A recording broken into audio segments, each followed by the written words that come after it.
Dorothy Edwards. My name is Rashad, aka Rashad Suave, on the on the and we're conducting an interview. Um, so we're gonna get right into it. Right. I just want to say good morning, everyone. When I was a child, I talked a lot, and sometimes it would get me in trouble. I had a few, fights, scraps, or whatever. Right. Um, I kind of learned as I got older to keep my mouth shut.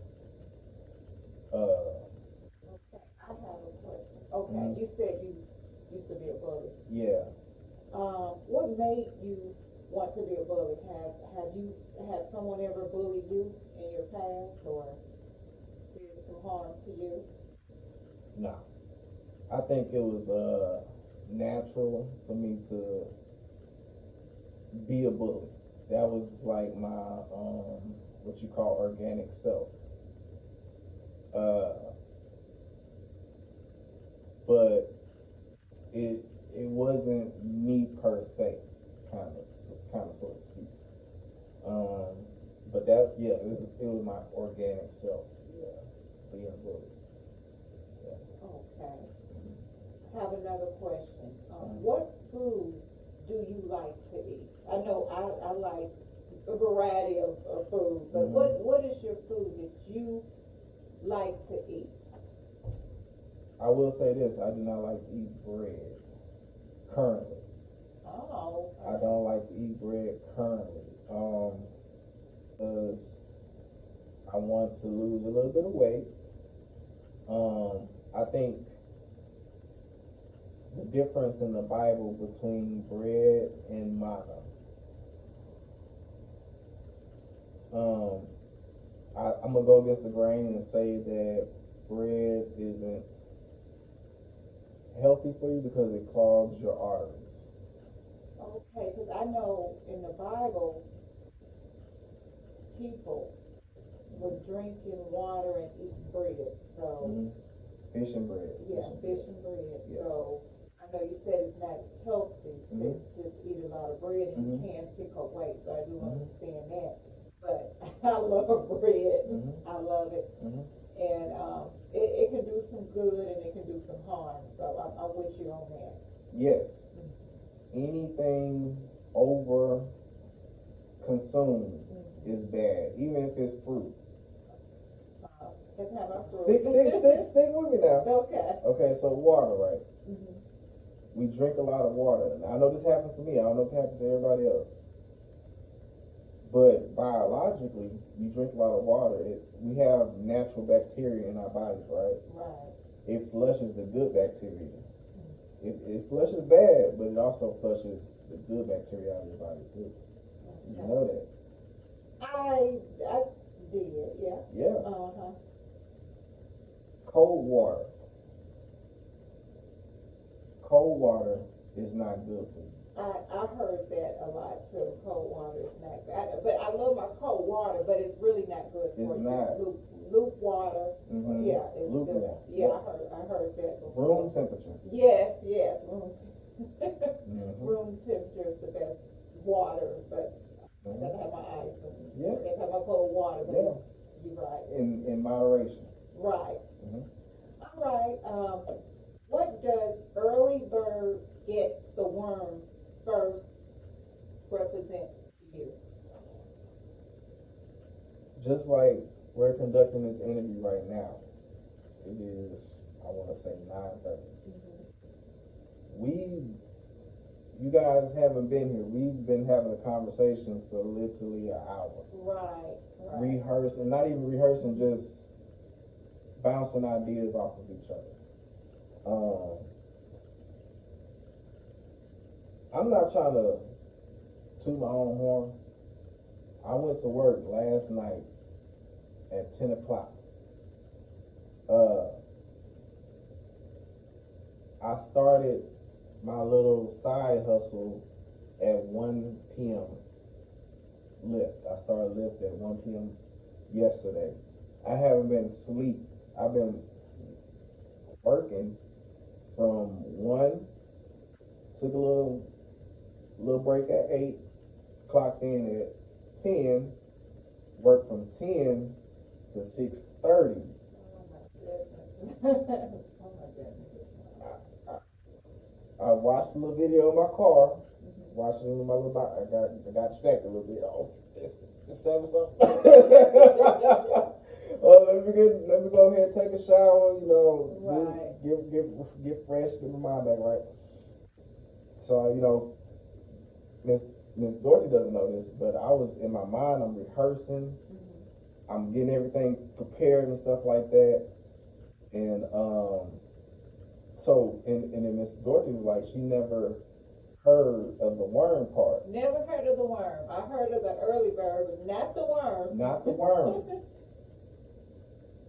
So birds, okay, simply put, birds eat worms, right?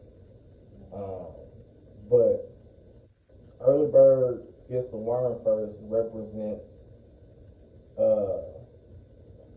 it represents a lot, but I'm gonna say passion. The first thing that came to my mind was passion. Passion, commitment. Trying to get it. Because my thing is, I'm an athlete, or I have an athlete's mindset. And I've heard successful athletes say this. Mayweather, Tyson, when they're sleeping, I'm working. So when everybody's sleeping, I'm working. That's what it represents to me.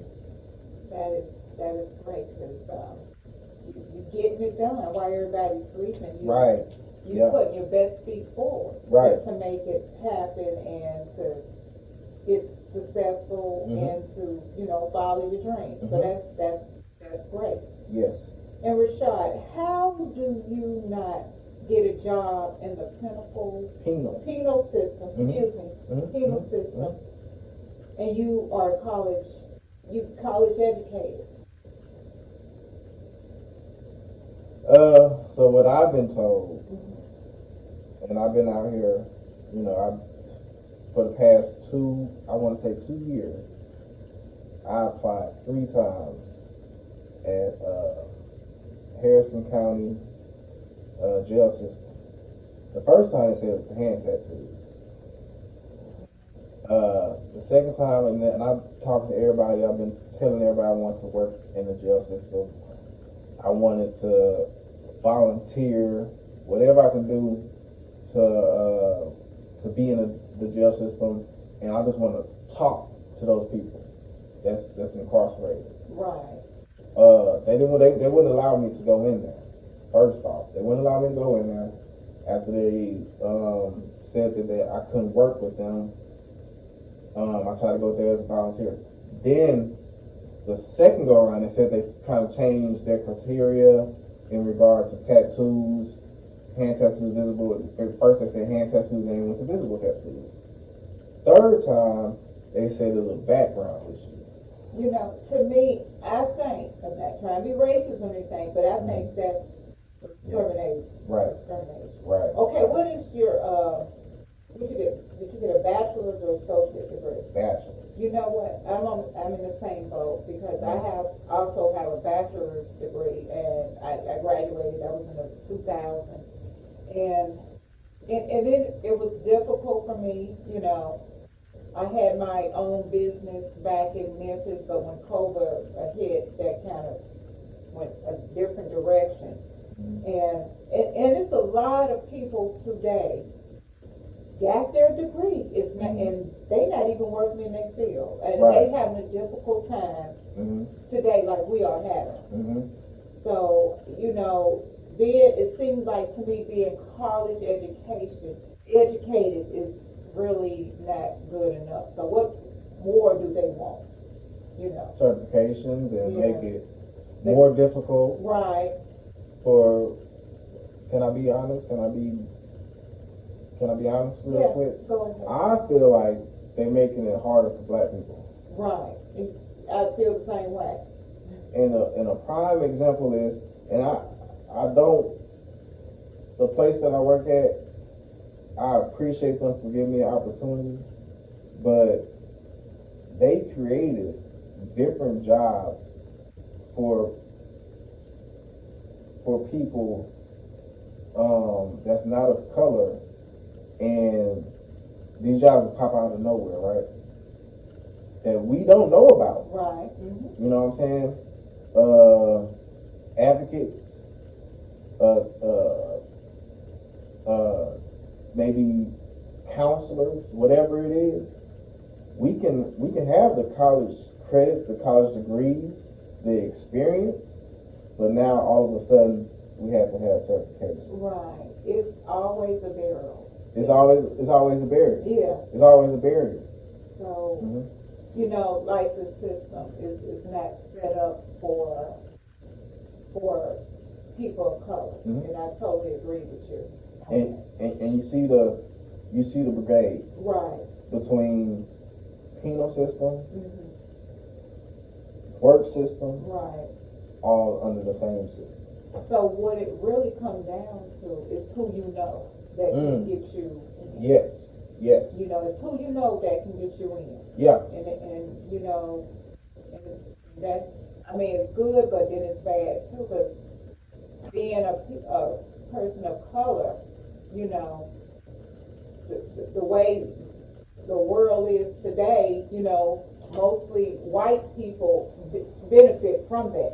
Yeah. You see what I'm saying? Because they practically own everything by stealing things from the people of color anyway. So it's basically who you know.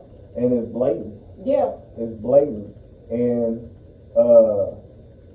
we're going to get to it as the interview continues when we talk about the movie. But I will say this.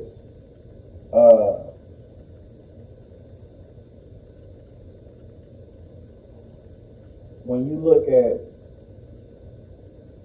different businesses that are being built, none of them are black owned. None of them are black owned, right? Mm-hmm. And they give us a hard time, just like you was talking about earlier. You was trying to get your business accreditation for your puppet show. Yeah, it was hard. It wasn't easy at all. They was asking me all kind of off the walls questions and stuff like that. Mm-hmm. But I hold my cool. I said, hey, I need my business license. Mm-hmm. One of the ladies told me, no, you don't need no business license for this. I said, ma'am, look at me, ma'am. I can't just go in there like that. Come on now, because they gonna want to ask you a business license. Do you have insurance and stuff like that?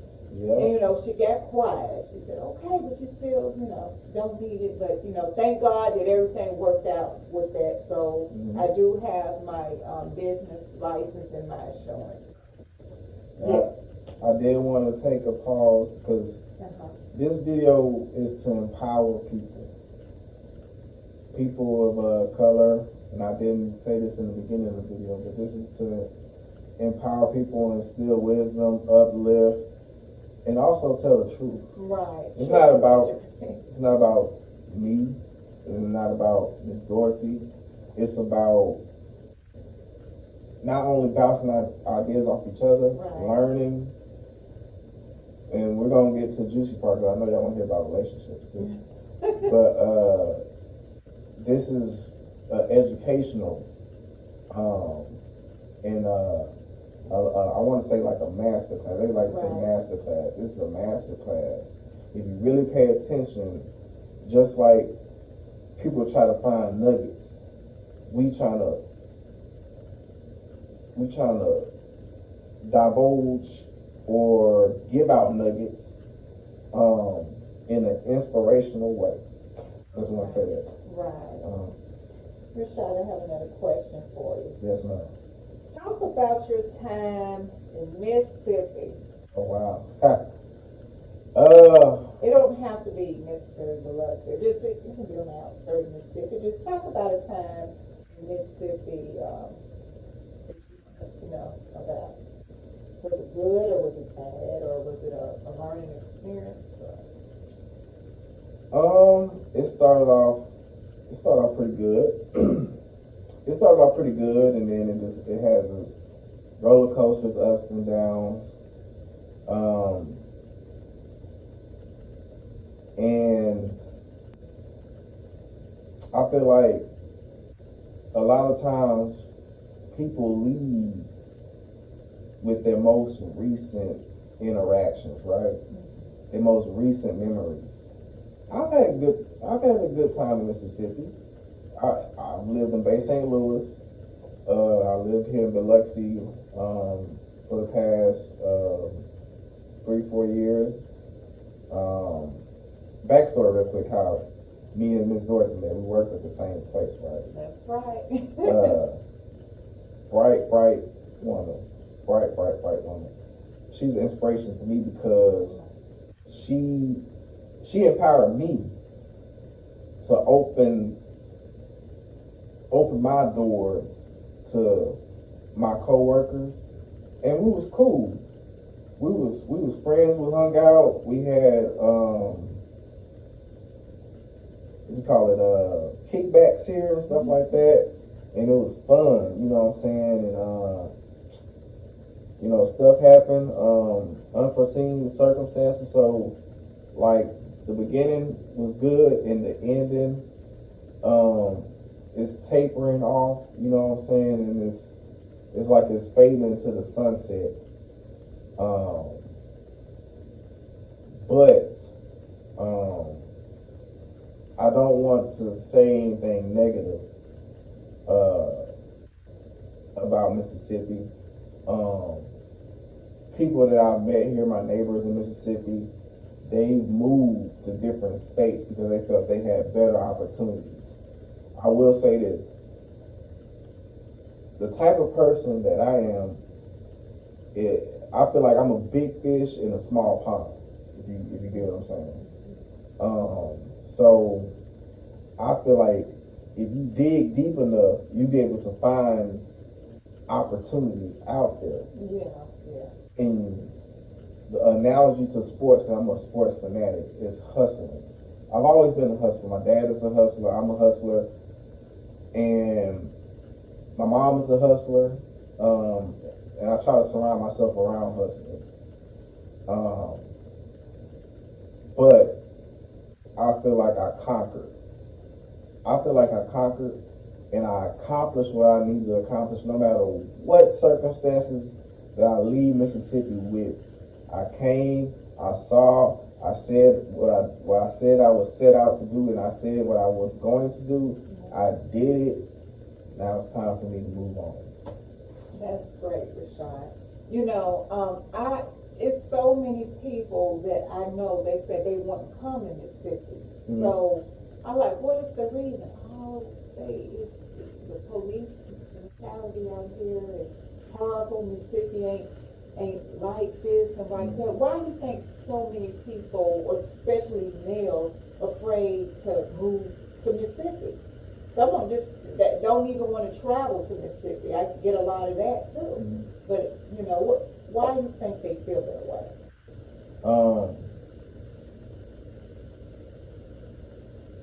Mississippi. I originally moved to Mississippi for my dad. Mm-hmm. I want him to know that, Dad, I moved out here to be closer to you and my family out here. And my family out here treated me well. And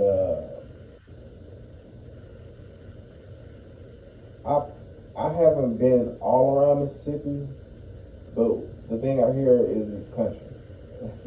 You know what I'm saying? It's country, but a lot of people, they know about Jackson, right? You know what I'm saying? The hoods and stuff like that. Like, it's bad out there.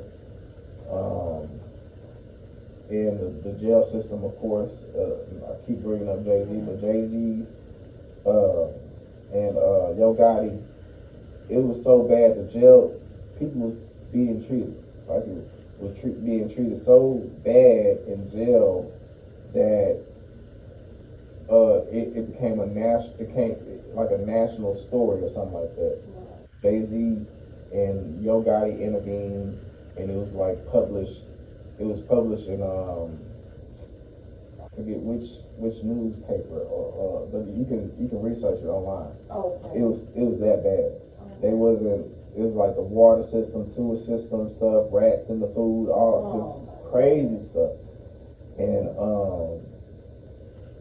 that's why I think people, it's just a poor, muddy country place. That's what most people think. Yeah. And people said that it started a long time ago, probably after before the 1960s. You have many black people still think that it's still discriminated against you, and then a lot of other stuff too. So, but I've been here for 4 years, and I really can't say anything bad about Mississippi since I've been here. Everything been okay.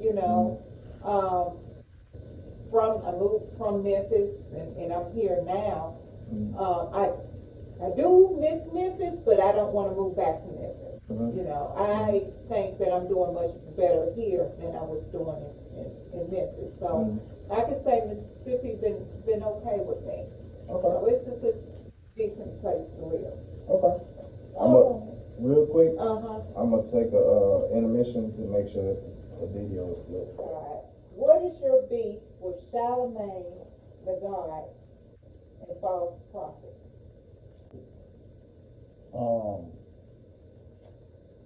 I feel like he's a hypocrite, and I feel like he's a hater. Because he hates on Drake, and I don't know the backstory between him and Drake, but he tries to be funny about it and be like, well, he's light skinned, which he might not want to go do an interview on their show, on their platform. So he probably don't like Drake because of that. But Drake has reached out in a subliminal way, I guess you would say, a subliminal kind of, because I feel like, I'm gonna give you a story. Drake went to my hood, physically in my hood. He signed, I don't know who he signed to. Might be signed to Jay Prince, all these different entities. But he physically went to my hood. A lot of people can't say that they went to 5th Ward, Houston, Texas, in person. You know what I'm saying? He took pictures with some of my peers. Charlamagne, did you do that? Do you go to hoods? I don't care how corny or fake you think a person is. It takes some gumption. Yeah. Not just gumption. Somebody who cares. Charlamagne, I don't know about your volunteerism. I don't know you personally, but I'm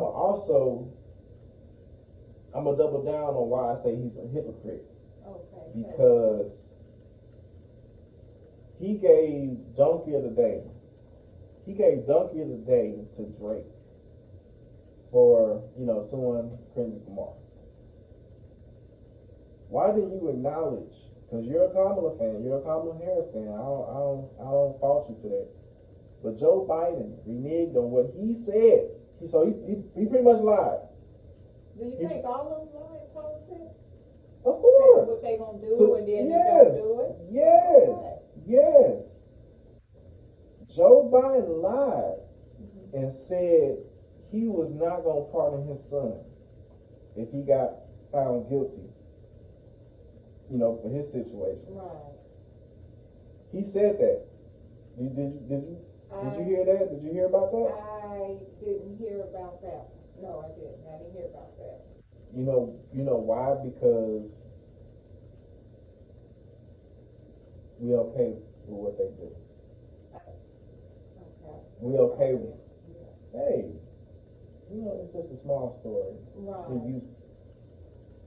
Because people like Charlamagne want to promote buffoonery to the black people that, black men don't cheat, health is wealth, mental is real.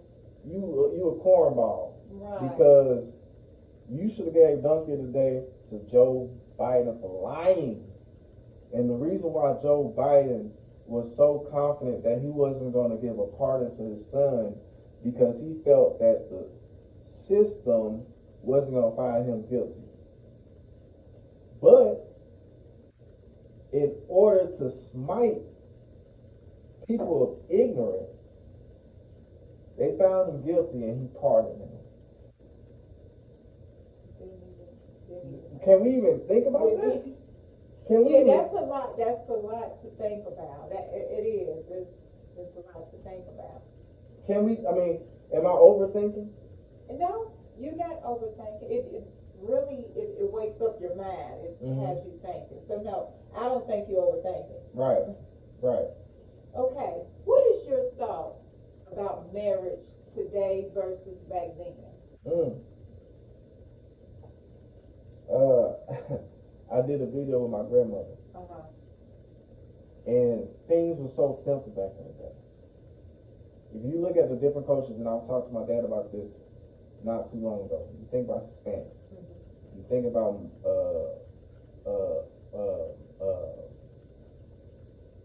Iranians, you think about Asians. There's order. Yeah.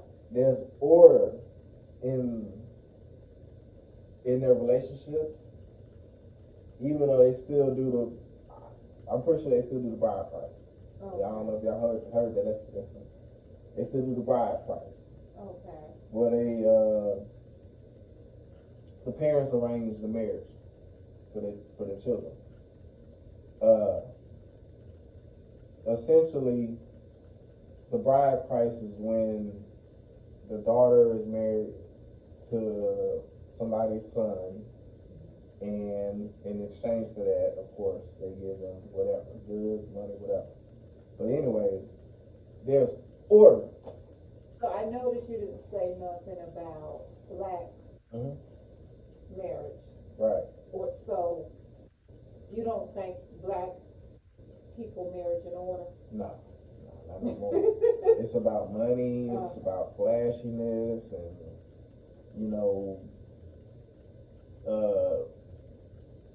putting it on social media sites, making it this big celebration, which is cool. It's a big celebration, cool. You know what I'm saying? But it shouldn't be about that. It should be about the relationship. It should be, but back then, to me, my opinion, back then, marriage was a marriage. A marriage was a union back then. And it's gotten bigger and bigger though, because you can if you think about marriage back in the day, it wasn't this big receptions and all stuff like that, was it? No, it wasn't. Back in the day, my mother, and this was I'm a late 70s baby. Back in the day, my mother just met my father at the park.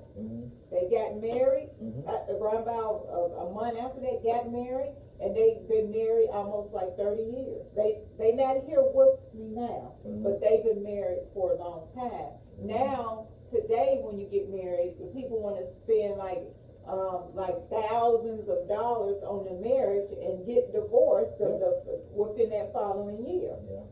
So I think marriage, people get married for different reasons. I don't think people get married for love anymore like they used to. So it's hey, it's like a business to me, like a business, or it's like, you do that for me, I do that for you, without no love there. That's in my opinion. I don't think. I'm not saying that love is not real. It's out there, but I think people get married for different reasons, and once they get in that marriage, it be like what they don't expect it to be, and then they end up getting a divorce. And I feel like you hit the nail right on. You hit the hammer right on the nail. Love. Right. We talked about this before we started the interview. People don't know the difference between, and I talked to my dad about this as well, being in love versus loving somebody versus lust. Right. All those are different, and I feel like those are the blurred lines. People are confused. You know what I'm saying? Right. And I hate to say it, but you have these people, celebrities, that their relationships are everywhere Right. Yeah. for everybody to see, basically. And you can see the F ups. Right. You know what I'm saying? Cardi B, Offset. Why they continue having babies and they know they not, the marriage is going through a lot of stuff, and they constantly still have babies. See, people don't, like I said, marriage today is kind of junky to me. Yeah. And you can see the movement. Right. I can see the movement. I'm pretty sure. Yes. Yeah. Yeah.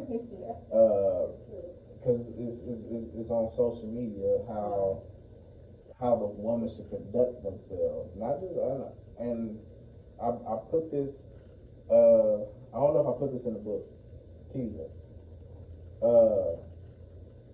As far as like, I feel like, and I've talked about this in one of my podcast videos, but I feel like the woman she should be held more accountable, because I feel like as she goes, everything else goes. Not to say that men don't have fault in it as well,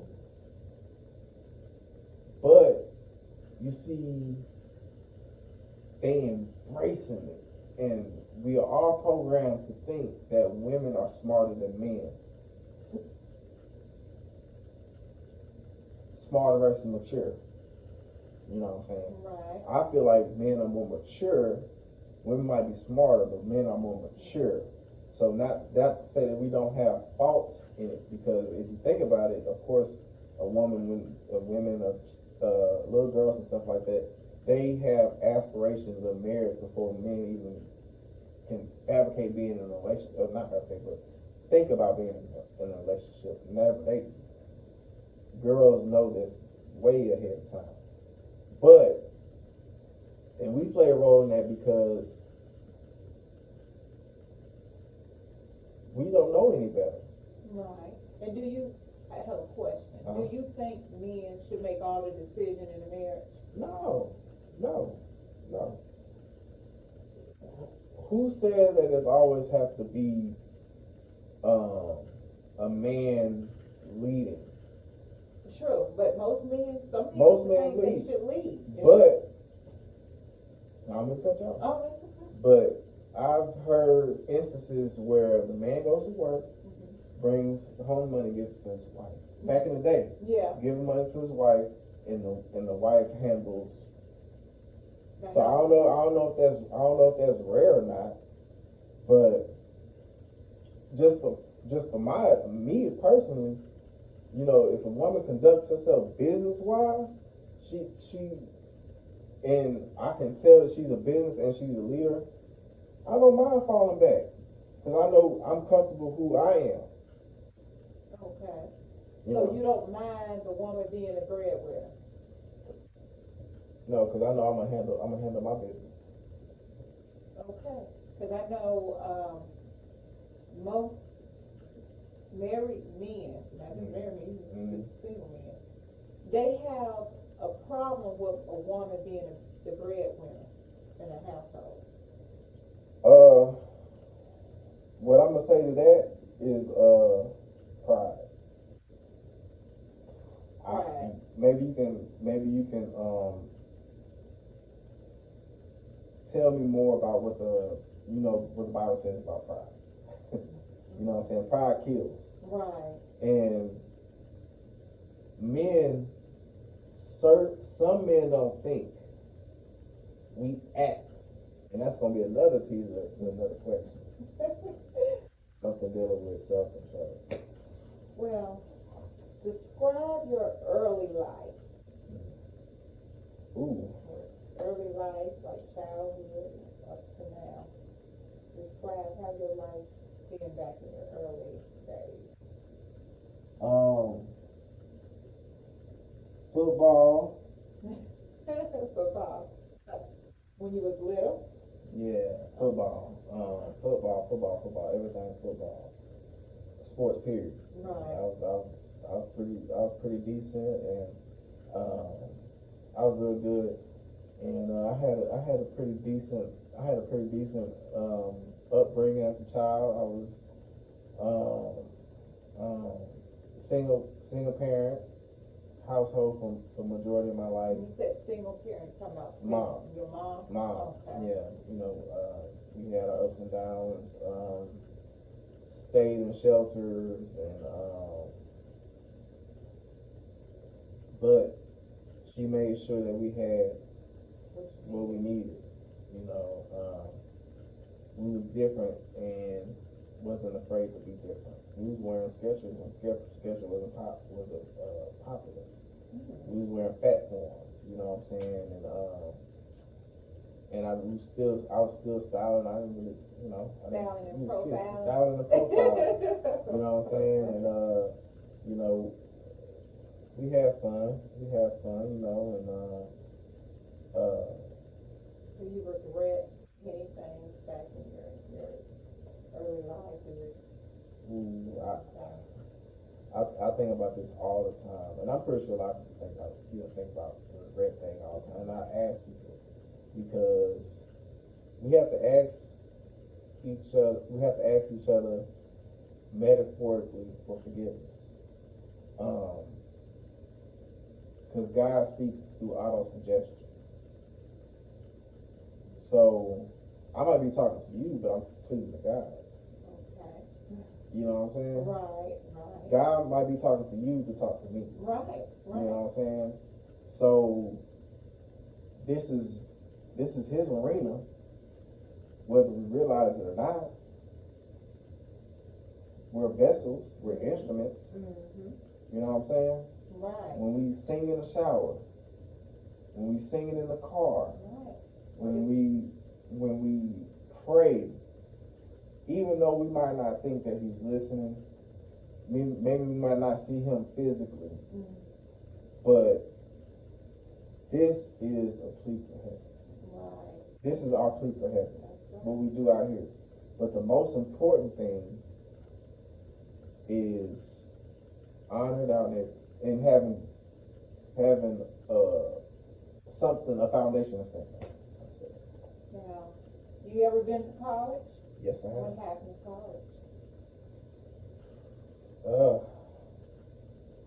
Same thing. Roller coaster. Started off kind of slow, I was by myself, didn't know nobody. Of course, everybody gonna do that. Right. Missing home a little bit, homesick. Right. So where did you go to college? What city? Nacogdoches, Texas. Texas? Yeah. What's the name of that college you went to? Stephen F. Austin State University. Oh my goodness. Mm-hmm. I never heard of that school before. Mm-hmm. I never heard it. Have you heard of Stephen F. Austin? There's so many colleges. I think I never heard of that one. Stephen F. Austin, if I'm not mistaken, I don't want to say wrong, but this is a platform. I think he might have been a slave, a war hero for the Union. Yeah. So they have also Sam Houston. So many different colleges that we don't even know about are Confederate. Yeah. Okay. But I just thought that was funny. Yeah. Now, what is one thing that you would like people to know about you? What is one thing? I don't scare easily. And I'm kind of hesitant to say that, but I don't scare easily. And yeah. Now, what does self-control represent to you? Well, we teased that earlier. Yeah. Ooh. Now, if you want to come back to it, we can. Okay, so we're gonna come back to that one, okay? All right. And as far as mission, you wanna come back to that one? 'Cause that's kinda along with Well, 11. like what we talked about earlier, Uh-huh, the mission goes hand in hand with self-control. okay, okay. Does hell exist? I think we're living in hell now, but does hell exist to you, and what does it represent to you? Yes. Hell is a dry place, right? It says it in the Bible, it's a dry place, right? Fire. Fire. Fire. Everybody thinks fire. Uh-huh. To lend a microscope into my life is getting railroaded. And it's disgusting. People are living that on a day-to-day basis. It's nasty, but we're all germs. Just like it says about he brings us, he brings us. But I did want to backtrack real quick. Okay. Self-control in the mission. The mission is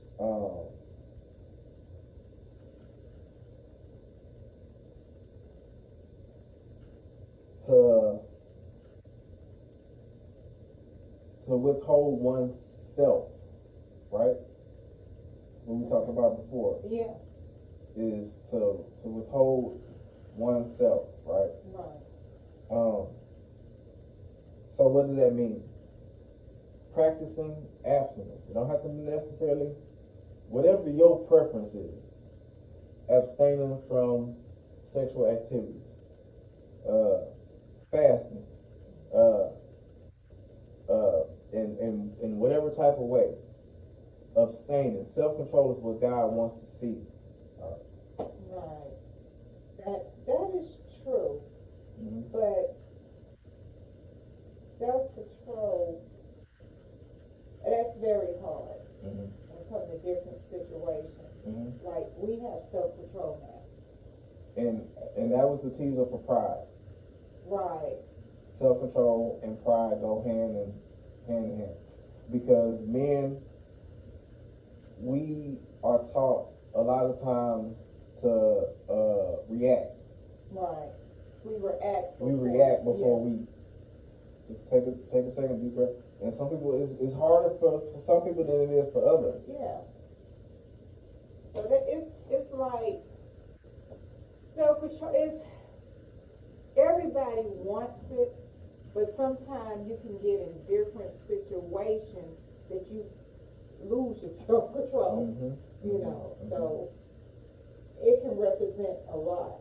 So, and the mission, you know, mission. You want to talk about the mission of your self-control? That's the mission, is self-control. Okay. What is the zone? What is your zone? That's my secret. That's my secret.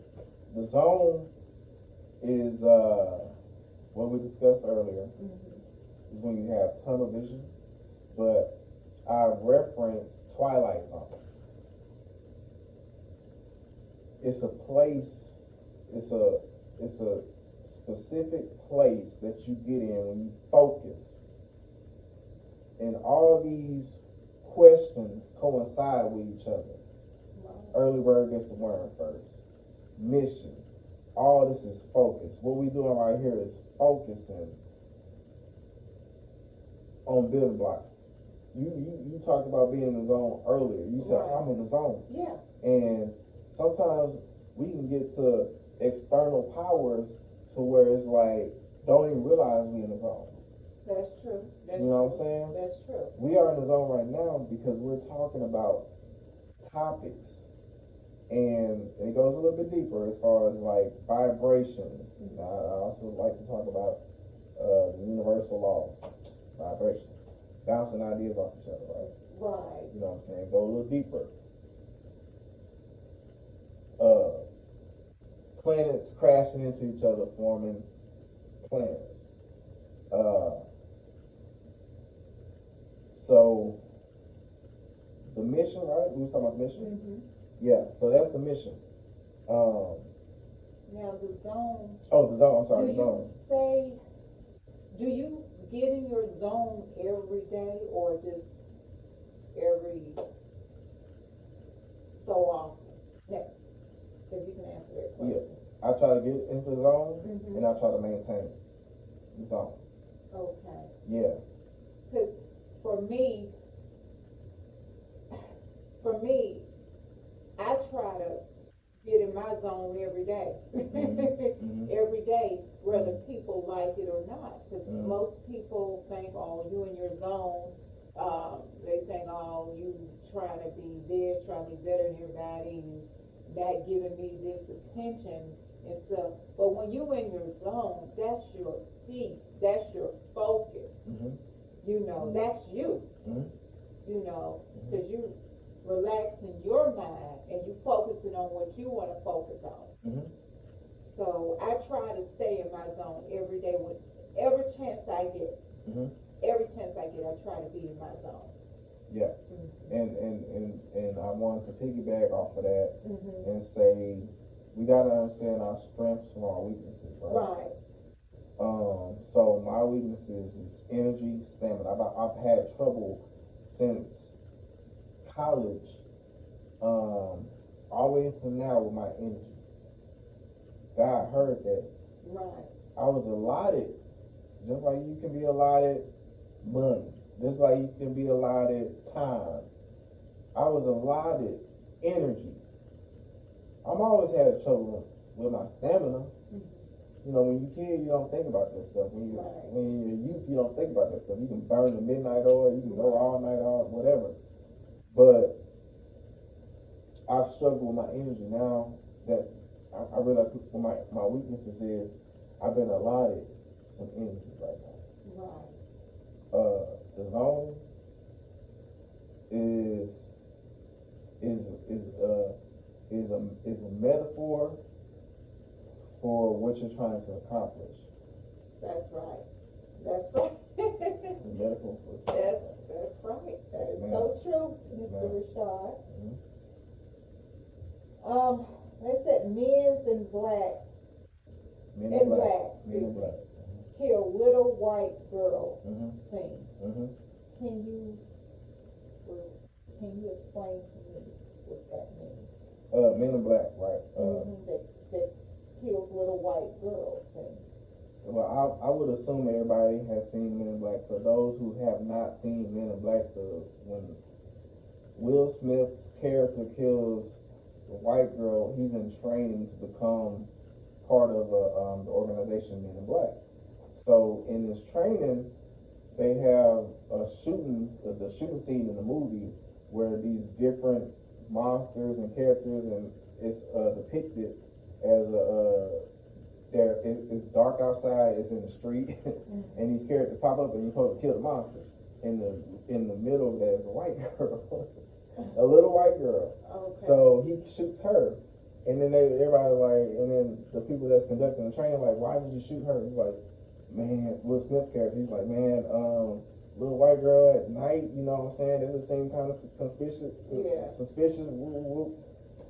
And everybody's thought, and I thought about this a long time after I seen the movie, but everybody's thought process is like, ha ha ha ha ha. But really, that's so clever. So he didn't kill her by accident, right? No, I don't think that's a good question. Yeah. I don't think he killed her by accident. Okay. But that's the comedy of it. Okay. It was considered by accident, but they was like, damn, why'd you kill her? So, but they end up hiring him. They end up hiring him. Okay. 18 thoughts. 18 thoughts. Okay. I need to see that movie, Mm-hmm. and I'm going to see it. Yeah. It should be. I can just pull it up on YouTube. Yeah. Oh yeah. Most So I'm gonna definitely. take a look at that. Mm-hmm. Okay, you have a book. Can you talk about your book? We made it to the end. It's called Diary of an Angry Black Male possibly African American male. Oh, okay. And it's a journal. Okay. It's a mixture of things. It's a journal. It's a autobiography. It's a learner's. And it's basically describes from the point of view of an African American male living in somebody else's society, or maybe America, living in America, and his viewpoints and his upbringing, and gives hope through his story, through his trials and tribulations, and giving out knowledge that you wouldn't suspect somebody like him to have, because he's a walking contradiction. He's a walking contradiction. Yes. How long the book been out? Where can people go with the book? What's next? Stay tuned. But the teaser is Amazon Kindle distribution. Amazon Kindle distribution. I don't know the website, but I think it's Amazon. Stay tuned for that. I'm in the works of completing that. Hopefully, we can get the hard copies out. I have the ideas already in my mind. I've been giving out scripts of my book. I've been getting positive feedback and stuff like that. I don't want to give a timeline, but I want to say before the end of this year, everything should be in motion. Is there an email address you want to give to them, or if you comfortable with your phone number, or email, if you have an email address? Yes. You can reach me at Rashad Price, RASHAD Price 500 MILL MILL anybody. This is an open forum. So in the book, it's going to be like, if you have any questions, if you have any notes, it's an open forum to the point to where I'm talking directly to the consumer. We have an open forum. I want to be able to have a platform like Consonant. I'm not going to have that, but if I can talk to people and just have open conversations like we're having right now, I feel like it's a betterment for society. And they can check you out on YouTube. They can check me out on YouTube, Rashad Preezy. I have podcast videos already on deck online. For the record, off the cuff, or for the record, Rashad Suave. Talk to my co-workers, relationships and stuff like that, juicy stuff, you know what I'm saying? So stay tuned. Coming up with an independent film, hopefully before the end of this year as well. Production company, 500 Milli Entertainment Production Company, coming soon. Websites also on deck, coming soon. So stay tuned, man. We got a lot of stuff, a lot of content coming out, and just stay patient with me. And thank you guys for listening. Thank you all. Bye-bye.